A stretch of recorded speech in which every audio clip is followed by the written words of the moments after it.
Patay ang mag-live-in partner sa karambola ng 4 na motorsiklo sa Davao City. Iniimbestigahan ng mga pulis kung nagsagawa ng drag race sa lugar. Saksi, si Jandy Esteban ng GMA Regional TV. Nagpaikot-ikot sa ere bago tuluyang tumigil ang motorsiklong ito sa Davao Bukidnon Road sa Katalunan Pequeño, Davao City. Ayon sa Davao City Police Office, nasangkot ang motorsiklo sa karambola ng 4 na motor bandang alas 2:50 kaninang madaling araw.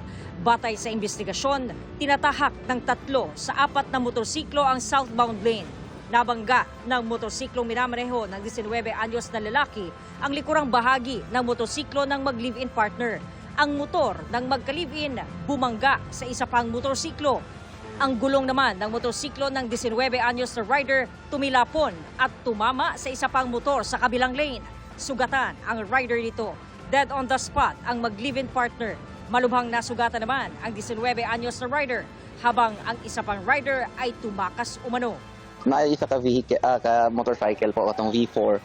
Mao po to siya ang kuan ma'am ang ginatrace po nato karon kung asan man ni siya o ginsan ni siya kay mao ni siyang nakasibat sa scene. Iniimbestigahan din kung may naganap na drag race.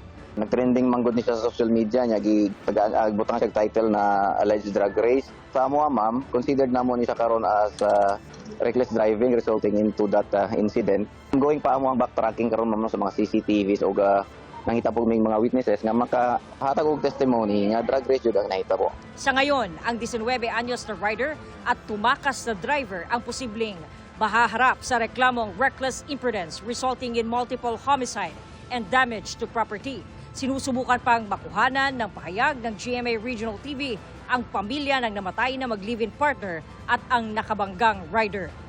Ako si Jandy Esteban ng GMA Regional TV, ang inyong saksi.